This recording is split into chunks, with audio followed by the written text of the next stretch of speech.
All right, everyone, I love you, but listen up because this has become an epidemic and I'm seeing it everywhere. So I want to do this little video about this.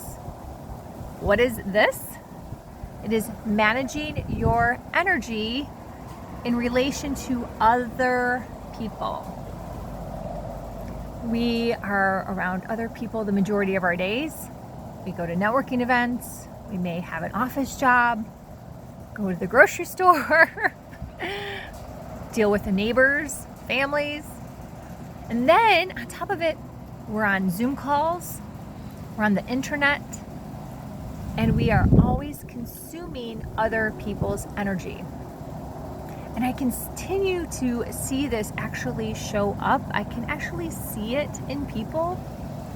Spiritual teachers that are working with lots of clients, all of that energy ends up going somewhere.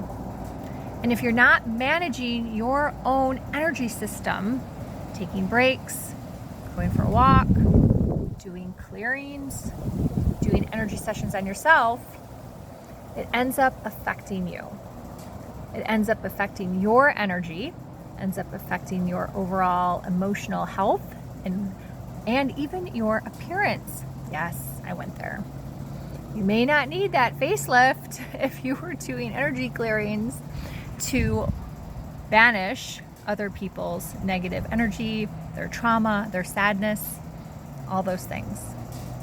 So I did a post about this the other day, and I wanted to also do a video because what happens is we as humans with big hearts, we either don't want to say no to someone in terms of, let's say, meeting with them or staying on a call, so we end up listening.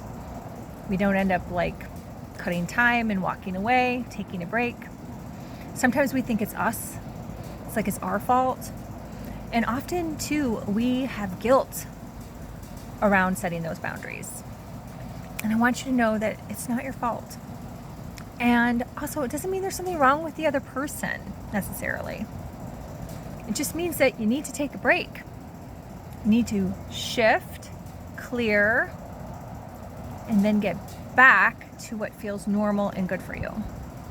So the first thing I would say to do is have a really good awareness and understanding. This is only something you can do. Only you know how you feel, whether you're feeling in a good mood, whether you're just feeling normal and natural, or whether you're feeling like an overload. So get comfortable with those feelings so you understand what it feels like to have an overload. When I first had an overload several years ago, I didn't quite understand. I was like, what's wrong with me? Something's wrong. I just feel off. And that was the only word I could think of, was just I felt off. And then I started to realize it was just like an energetic overload from other people. And again, there was nothing wrong with the other people. It wasn't a negative thing. It was just an overload of their energy. So I started putting these steps into place, and they're simple steps.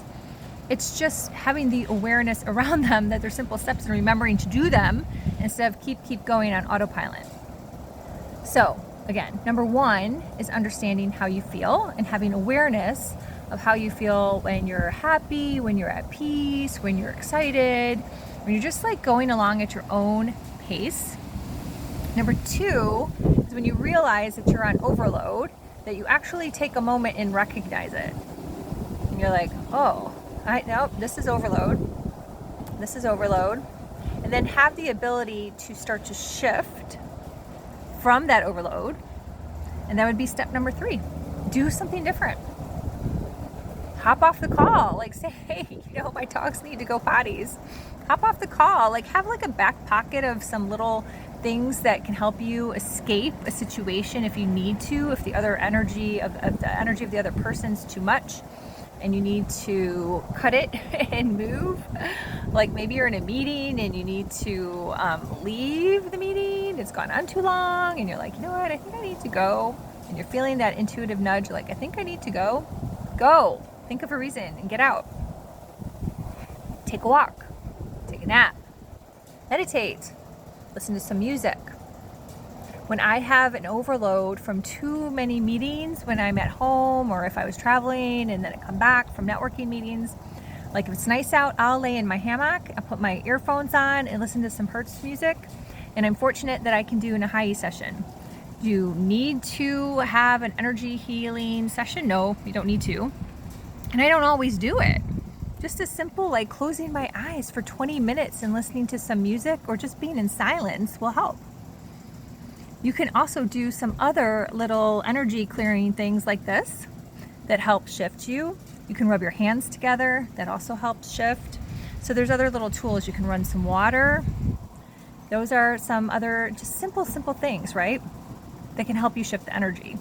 But it's just really important to have that awareness around how you feel when you are in overload so you can then do the shifts.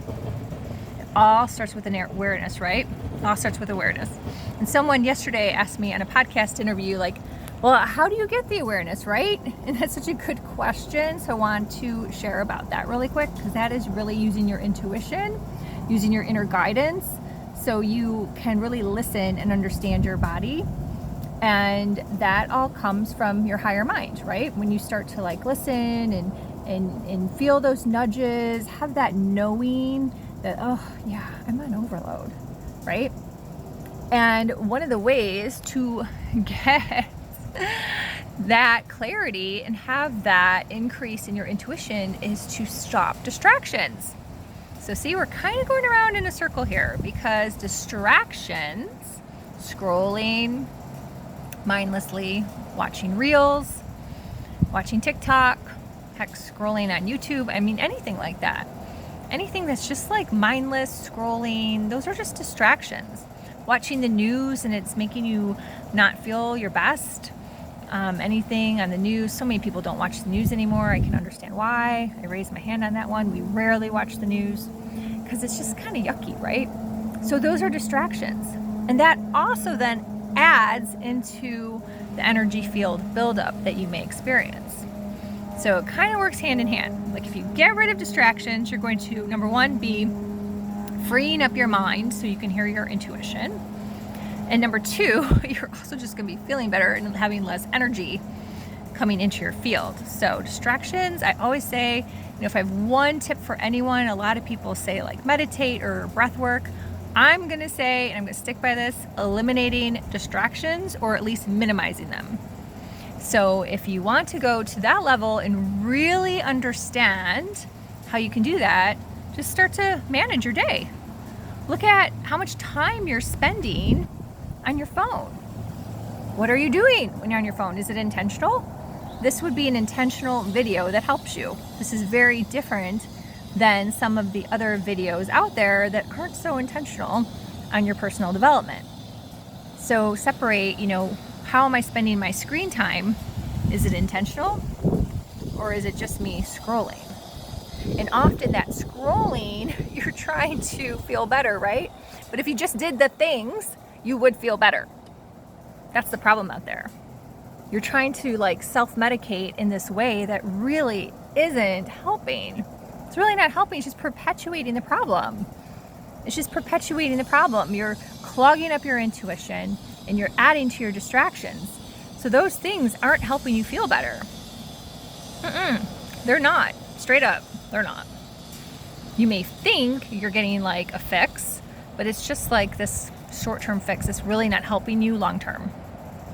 So I'm going to wrap it up with that for today. If you feel you are someone that needs help with this, my website is melindavanfleet.com. This is my jam. This is what I love to help people with. I'm a holistic coach. I help people with sales, with business, with being an entrepreneur, and then helping with things like this too. Because let's face it, life and business go hand in hand. And if you're not feeling good, and if you're not able to really listen to your intuition to bring on new ideas and help you get to next level, then you might feel a little stuck. So message me if you're interested, or check out my website and the different offers I have. I always post everything on my website. Again, melindavanfleet.com. And thanks for watching. I hope this helps. Please subscribe, like, and leave a comment. I'd love to hear. Thanks.